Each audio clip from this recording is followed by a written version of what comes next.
পুরীর জগন্নাথ দেবের মন্দিরের অলৌকিক রহস্য। কলমে হিরণ্ময় চক্রবর্তী। জগন্নাথ মন্দিরের অলৌকিক ঘটনা, বিজ্ঞানের কাছে যার উত্তর নেই। কথায় আছে, বিশ্বাসে মেলায় বস্তু, তর্কে বহুদূর।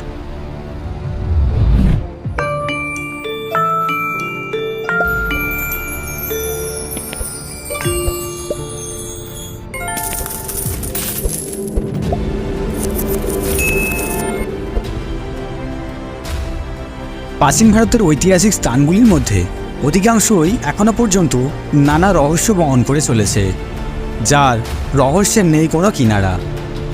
এর মধ্যে বেশিরভাগই হিন্দু মন্দির বা ধর্মীয় স্থান। রাজা ইন্দ্রদম্ন নির্মিত উড়িষ্যার পুরীতে অবস্থিত জগন্নাথ মন্দিরকে হিন্দুদের 4 ধামের মধ্যে একটি গুরুত্বপূর্ণ ধাম বলা হয়। কয়েক হাজার বছরের পুরনো এই মন্দিরে লক্ষ ভক্তের সমাগম লেগেই থাকে সারা বছর। 1174 সালে মন্দির সংস্কার করে বর্তমান রূপ দেওয়া হয় মন্দিরকে। আপাত দৃষ্টি সাধারণ মনে হলেও এই মন্দিরে এমন কিছু রহস্য আছে যা আজও উদ্ঘাটন করা সম্ভব হয়নি। এই সব ঘটনার নেই কোনো বৈজ্ঞানিক তাৎপর্য, আর কীভাবেই বা এই ঘটনা ঘটছে, কেনই বা ঘটছে, তার সদুত্তর দিতে পারেনি মন্দিরের নিত্য পূজারী বা সেবায়েতরা। কী সেই রহস্য? পুরীর জগন্নাথ মন্দিরে ঘুরে এসেছেন, তবু অনেকেই অজানা। এই গোটা বিশ্বজুড়ে বিভিন্ন অঞ্চলে ছড়িয়ে আছে হাজারো স্থাপত্য। কালের ক্ষতচিহ্ন নিয়েও স্থাপত্যগুলি বর্তমানের কাছে অতীতকে তুলে ধরেছে ইতিহাস। প্রিয় মানুষের কৌতূহল, আগ্রহের পিপাসা মিটিয়ে এক বন্ধুর মতো সাহায্য করে। এই রকমই একটি শতাব্দী প্রাচীন স্থাপত্য পুরী জগন্নাথ দেবের মন্দির, যার প্রতিটি গঠনে আছে ভারতবর্ষ তথা উড়িষ্যার নিজস্ব স্থাপত্য রীতির বৈশিষ্ট্য, ইতিহাস ও পুরাণ। অতীতকালের কামড়কে নিজ অঙ্গে ধারণ করে চরিত্রের পরিবর্তন ঘটিয়ে জনপ্রিয়তার সঙ্গে বর্তমানে গর্বের সহিত দাঁড়িয়ে থেকে ফিসফিস করে অতীতের কথা বলে চলেছে সবসময়। ভারতবর্ষের 4 ধামের অন্যতম উড়িষ্যা রাজ্যের পুরী জেলার গ্র্যান্ড রোডে অবস্থিত জগন্নাথ দেবের মন্দির। কলিঙ্গ বৌদ্ধ স্থাপত্যে নির্মিত এই মন্দিরটি শ্রীমন্দির নামে সমধিক পরিচিত। এটি মূলত ভারতবর্ষের 4 ধামের অন্যতম ধাম বা প্রসিদ্ধ মন্দির হিসেবে খ্যাত। তাছাড়া আরও যেসব বিশেষত্ব এই মন্দিরটিকে বিশ্বের দরবারে ভারতবর্ষের পর্যটন স্থান হিসেবে জায়গা করে দিয়েছে। নাম্বার 1, জগন্নাথ দেবের এই মন্দিরটি শতাব্দী প্রাচীন। এই মন্দিরটি ভারতবর্ষের তথা বিশ্বের স্থাপত্য শিল্পের এক অসাধারণ যথাযোগ্য নমুনা। বর্তমান মন্দিরের গঠন কাঠামোর সঙ্গে জড়িত উড়িষ্যা রাজ্যের স্থাপত্যের নিজস্ব শৈলী ও নিজস্ব বহু হস্তশিল্প। তবে শুধু মূল মন্দিরটি নয়, শ্রীমন্দিরের পাশাপাশি মন্দির থেকে 3 কিলোমিটার দূরে অবস্থিত গুন্ডিচা মন্দিরেরও প্রাচীন উড়িয়া স্থাপত্য শিল্পের বহু নিদর্শন আছে। নাম্বার 2, মন্দিরের পাশাপাশি জগন্নাথ, বলরাম ও সুভদ্রার মূর্তির সঙ্গে জড়িয়ে আছে বহু অলৌকিকত্ব ও পৌরাণিকতা। নাম্বার 3, সারা বছর দেশ বিদেশের বহু ভক্তগণ নিজের মনস্কামনা পূর্ণের জন্য এই মন্দিরে এসে ভিড় জমান। নাম্বার 4, মন্দিরে অবস্থিত জগন্নাথ দেবের রান্নাঘরকে ঘিরে রয়েছে একাধিক রহস্য। এই রান্নাঘরের অলৌকিকত্ব নিয়ে নানা রহস্যময় গল্পে প্রচলিত আছে। নাম্বার 5, মন্দিরের অবস্থিত রত্নভাণ্ডারকে ঘিরে রয়েছে মানুষের কৌতূহল এবং আকর্ষণ। নাম্বার 6, জগন্নাথ দেবের মহাপ্রসাদ এবং বীর সমুদ্র বিশেষভাবে ভক্তগণকে আকৃষ্ট করে। নাম্বার 7, আষাঢ় মাসে পালিত জগন্নাথ দেবের রথযাত্রা সারা বিশ্বে খুবই জনপ্রিয়। রথের রশিতে টান দেওয়ার জন্য রথযাত্রায় দেশ বিদেশের বহু ভক্তগণ আসেন। নাম্বার 8, মন্দির চত্বরে জগন্নাথ মন্দির ছাড়াও রয়েছে আরও অনেক মন্দির, যথা বিমলা, মহালক্ষ্মী, বটগণেশ, সূর্যদেব, পঞ্চমুখ, হনুমান ইত্যাদি। পুরীর জগন্নাথ মন্দিরটি বহুযুগ প্রাচীন। জগন্নাথ দেবের ইতিহাস খুঁজলে দেখা যায় হিন্দু সম্প্রদায়ের মানুষদের মধ্যে মান্যতা আছে ভগবান বিষ্ণু মর্তে বিভিন্ন সময়ে তার 4 ধামে যাত্রা করে থাকেন। এই 4 ধাম হল বদ্রীনাথ ধাম, দ্বারকা ধাম, পুরী ধাম ও রামেশ্বরম। কথিত আছে ভগবান বিষ্ণু ভারতের হিমালয় পর্বতের শিখরে অবস্থিত বদ্রীনাথ ধামে স্নান করেন, গুজরাটের দ্বারকা ধামে গিয়ে বস্ত্র পরিধান করেন, উড়িষ্যার পুরী ধামে ভোজন করেন এবং সবশেষে তার শেষ ধামে রামেশ্বরমে গিয়ে বিশ্রাম নেন। পৌরাণিক কাহিনী অনুসারে দ্বাপর যুগে ভগবান শ্রীকৃষ্ণ তার মৃত্যুকালে পুরীতে ছিলেন। পুরী হিন্দু ধর্মাবলম্বী মানুষদের কাছে এক অন্যতম পূজ্য ধাম, যেখানে ভগবান জগন্নাথ, তার দাদা বলরাম এবং ছোট বোন সুভদ্রা একসাথে পূজিত হয়ে আসছেন। জগন্নাথ দেবের স্বপ্নাদেশ পেয়ে রাজা ইন্দ্রদম্ন 10,078 সালে জগন্নাথ মন্দির নির্মাণ করেন। 1174 সালে মেরামত করার পর আজকের জগন্নাথ মন্দির এই রূপ ধারণ করে। মন্দিরের গঠন। কালের প্রভাবে মন্দিরের পরিবর্তন ঘটেছে বহুবার। পুরীর জগন্নাথ মন্দির এতই প্রাচীন যে তার কোনো ঐতিহাসিক রেকর্ড পাওয়া অসম্ভব। জগন্নাথ মন্দিরে অহিন্দুদের প্রবেশ কঠোরভাবে নিষিদ্ধ। কলিঙ্গ স্থাপত্য শৈলীতে নির্মিত এই মন্দিরটি শ্রীমন্দির নামেও পরিচিত। গর্ভগৃহের মাথায় রয়েছে একটি সুউচ্চ চূড়া।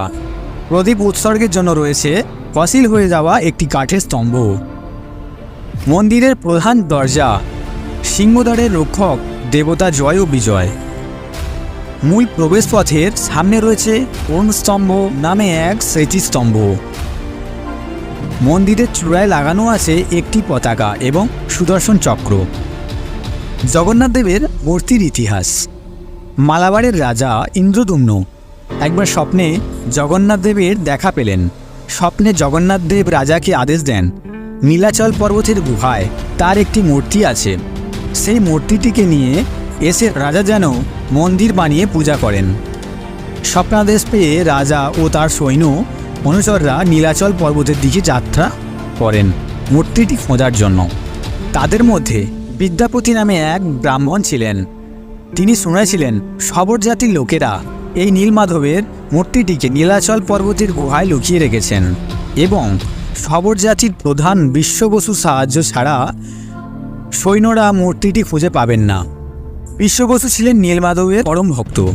পরে বিদ্যাপতি কৌশলবশত বিশ্ববসুর কন্যাকে বিবাহ করেন এবং বিশ্ববসুর কন্যার সাহায্যে বিদ্যাপতি পর্বতের গুহা থেকে মূর্তিটিকে নিয়ে এসে রাজার হাতে তুলে দেয়। মূর্তিটি চুরি হওয়ায় বিশ্ববসু চরম শোকাগ্রস্ত হন। রাজা পুনরায় মূর্তিটিকে নীলাচলে পর্বতের গুহায় রেখে আসেন এবং মন্দির নির্মাণের কাজ শুরু করে দেন। মন্দিরের নির্মাণ কাজ শেষ হলে রাজা জগন্নাথ দেবকে ফিরে আসার জন্য আকুতি জানায়। জগন্নাথ দেব তখন রাজা ইন্দ্রদম্নকে স্বপ্নাদেশে বলেন, দ্বারকা নগরী থেকে একটি নিম গাছের গুড়ি ভাসতে ভাসতে সমুদ্রে আসবে, সেই কাঠ দিয়ে যেন তার মূর্তি তৈরি হয়। পরের দিন রাজা সৈন্যরা সমুদ্র তটে উপস্থিত হলে সৈন্যরা গুড়িটিকে ডাঙায় তুলতে ব্যর্থ হয়। প্রভুর লীলা বুঝতে পেরে রাজা বিশ্ববসুর কাছে গুড়িটিকে ডাঙায় তোলার জন্য সাহায্য চান। বিশ্ববসু একা কাঁধে করে গুড়িটিকে ডাঙায় তুলে আনেন। তবে কাঠ পাওয়া গেলেও মূর্তিটি তৈরি নিয়ে সংশয় দেখা দেয় রাজার। তখন বিশ্বকর্মা এক বৃদ্ধ কারিগরের রূপে উপস্থিত হন। বিশ্বকর্মা মূর্তি নির্মাণের জন্য তিনি 3টি শর্ত রাখেন, যথা প্রথমত মূর্তি তিনি একা তৈরি করবেন, দ্বিতীয়ত মূর্তি তৈরির সময় দরজা সম্পূর্ণ বন্ধ থাকবে, তৃতীয়ত মূর্তি নির্মাণ তিনি 21 দিনের মধ্যে সম্পূর্ণ করবেন। রাজা শর্ত মেনে নিলে কারিগর দরজা বন্ধ করে কাজ শুরু করেন। রাজা ইন্দ্রদম্নের রানী গুন্ডিচা দেবী রোজ বন্ধ দরজায় কান পেতে ঠকঠক শব্দ শুনতেন। একদিন রানী শব্দ শুনতে না পেয়ে রাজাকে জানান। রাজা নিরুপায় হয়ে দরজা খুলে দেখেন কারিগর উধাও এবং 3টি অর্ধনির্মিত মূর্তি পড়ে আছে। জগন্নাথ ও বলরামের হাত অর্ধেকটা তৈরি হয়েছে এবং সুভদ্রার হাত পা নেই। তখন রাজা দুঃখে ভেঙে পড়লে দেবর্ষি নারদ তার সম্মুখে হাজির হন এবং বলেন, এই অর্ধনির্মিত মূর্তি পরমেশ্বরের এক স্বীকৃতি স্বরূপ। রাজা তখনই মূর্তিগুলি মন্দিরে প্রতিষ্ঠা করেন এবং তখন থেকে ভগবান জগন্নাথ, সুভদ্রা ও বলরামের এই অর্ধনির্মিত মূর্তি পুরীর মন্দিরে পূজিত হয়ে আসছে। মন্দিরের অলৌকিক রহস্য। প্রাচীন ভারতের ঐতিহাসিক স্থানগুলির মধ্যে অধিকাংশই এখনও পর্যন্ত রহস্য বহন করে চলেছে, যার মধ্যে অন্যতম হল পুরীর জগন্নাথদেবের মন্দির। এই মন্দিরে এমন অনেক রহস্য আছে যা আজও উদ্ঘাটন করা সম্ভব হয়নি। এই সব ঘটনার নেই কোনো বৈজ্ঞানিক তাৎপর্য। এই অলৌকিক রহস্যগুলি হল: মন্দিরের চূড়ায় লাগানো পতাকাটি ওড়ে বায়ুর গতিবেগের বিপরীতে। সন্ধ্যার পর যখন সমুদ্রের দিকে হাওয়া বয়, পতাকার দিক পরিবর্তন করে ওড়ে। কীভাবে এই ঘটনা ঘটে আজও তার উত্তর দিতে পারেনি বিজ্ঞান। মন্দিরের চূড়ায় লাগানো সুদর্শন চক্রকে পুরীর যে কোনো জায়গা থেকে দেখা যায়। মন্দিরের চূড়ায় চক্রের অবস্থান আড়াল কাটিয়ে কীভাবে তা দেখা যায় তা নিয়েও রহস্য রয়েছে। আরও আশ্চর্যজনক বিষয় হলো চক্রটির ওজন প্রায় 1 টন। 12 শতকে মন্দিরটি তৈরির সময় এটি চূড়ায় বসানো হয়েছিল, কিন্তু সেই সময় প্রযুক্তি বিশেষ উন্নত ছিল না। ফলে কিভাবে চূড়ার উপর অত ভারী চক্রটি বসানো হলো তা নিয়ে সংশয় রয়েছে। মন্দিরের উপরে পাখি উঠতে দেখা যায় না। যে কোনো উঁচু বাড়ি হোক বা মন্দির, তার উপর দিয়ে পাখি ওড়ার ঘটনা সাধারণ ব্যাপার, কিন্তু পুরীর জগন্নাথ মন্দিরের চূড়ায় কখনো কোনো পাখি বসতে দেখা যায় না। এমনকি মন্দিরের উপর দিয়ে কোনো পাখি উঠতেও দেখা যায় না। জগন্নাথ মন্দিরটি প্রায় 4 লক্ষ বর্গফুট এলাকা জুড়ে বিস্তৃত এবং 214 ফুট উঁচু। অথচ এই মন্দিরের চূড়ায় কোনো ছায়া দেখা যায় না, যা সাধারণ বিজ্ঞানের সঙ্গে মেলে না।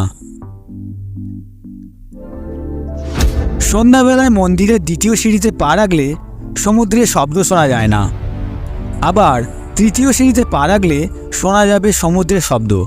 কেন এমন হয় তার নেই কোনো উত্তর বিজ্ঞানের কাছে।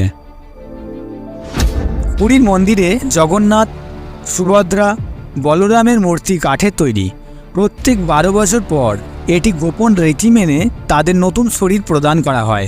মন্দিরের মুখ্য পুরোহিত স্বপ্নাদেশ পেয়েছিলেন যে মূর্তি নির্মাণের জন্য গাছটি নিম গাছ হতে হবে, তবে তাতে চন্দনের গন্ধ থাকবে। গাছে শঙ্খ, চক্র, গদা, পদ্মের চিহ্ন থাকবে। সেই গাছে যেন কোনো পাখি না বসে। গাছটি সাপেরা ঘিরে থাকবে এবং পুরানো মূর্তি নতুন মূর্তির নিচে মাটি চাপা দিয়ে রাখা হয়। পুরীর মন্দিরের সবচেয়ে রহস্যময় জিনিস হলো জগন্নাথ দেবের রান্নাঘর।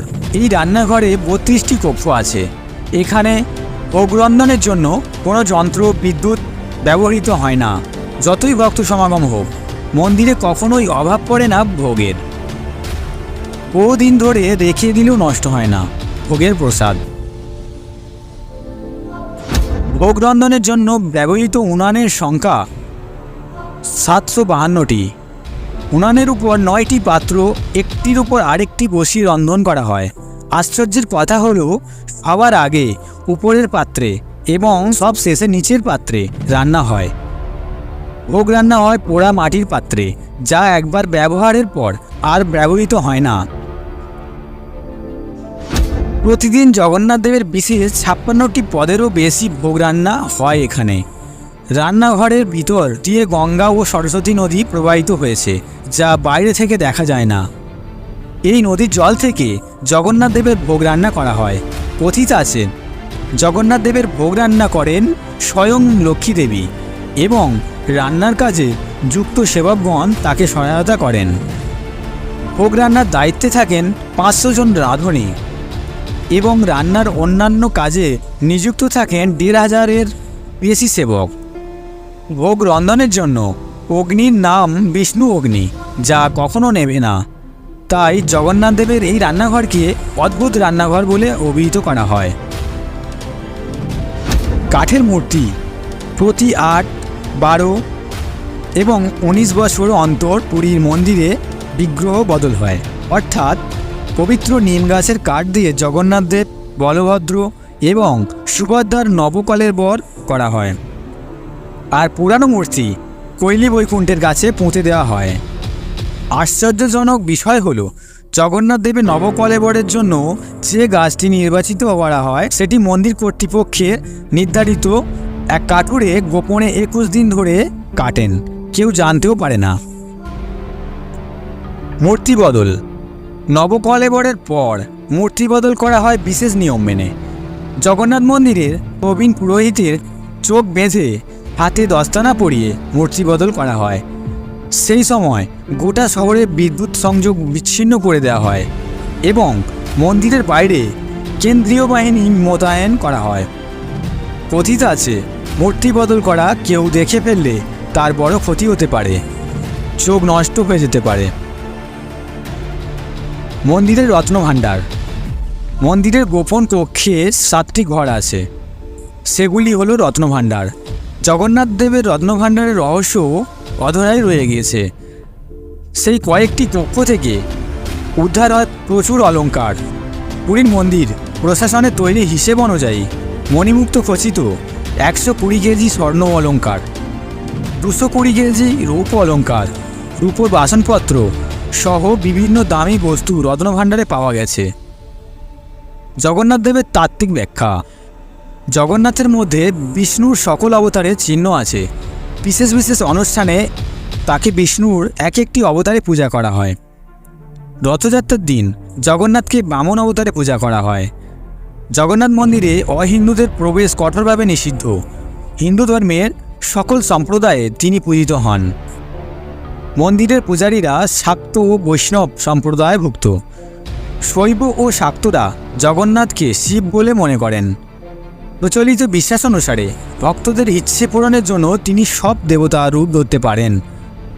মন্দিরের বিশেষ উৎসবসমূহ। প্রতিদিন পুরীর জগন্নাথ দেবের মন্দিরে পূজা হয়, বহু ভক্তের সমাগম ঘটে। আষাঢ় মাসে অনুষ্ঠিত জগন্নাথ দেবের রথযাত্রা মন্দিরের প্রধান উৎসব। এছাড়া জগন্নাথ দেবের স্নানযাত্রা এবং নেত্রোৎসব ইত্যাদি বহু ভক্তের সহিত অনুষ্ঠিত হয়। জগন্নাথ দেবের রথযাত্রা। পুরীর জগন্নাথ মন্দিরের প্রধান উৎসব জগন্নাথ দেবের রথযাত্রা। দীর্ঘ বিচ্ছেদের পর কৃষ্ণের বৃন্দাবন প্রত্যাবর্তনের প্রতীকী রূপে পালিত হয়ে থাকে এই রথযাত্রা উৎসব। এই উৎসবের সময় জগন্নাথ, সুভদ্রা, বলরামের মূর্তি গর্ভগৃহ থেকে বের করে এনে কাঠের তৈরি 3টি বিরাট রথে করে 3 কিমি দূরে গুন্ডিচা মন্দিরে নিয়ে যাওয়া হয়।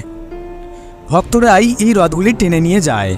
এখানে প্রতি বছর কাঠের নতুন রথ তৈরি হয় এবং রথযাত্রার পর সেই রথ ভেঙে সেই কাঠ দিয়ে জগন্নাথ দেবের ভোগ রান্নার জ্বালানি হিসেবে ব্যবহৃত হয়।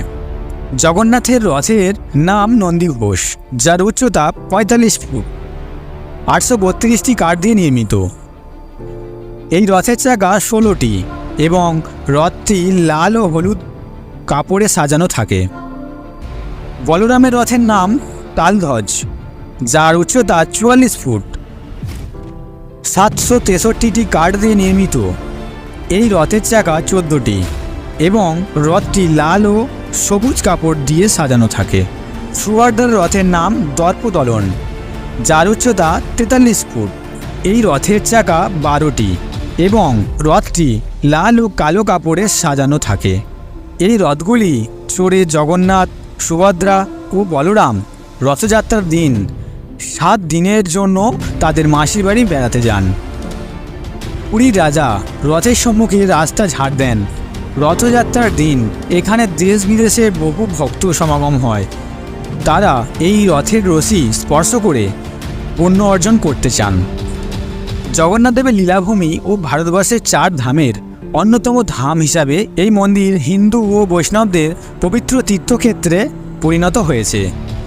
কালক্রমে এই ধামের পরিচয় বিদেশে পাড়ি জমিয়েছে বহু আগেই। মন্দির এলাকা সর্বদা জয় জগন্নাথ ধ্বনিতে মুখরিত থাকে।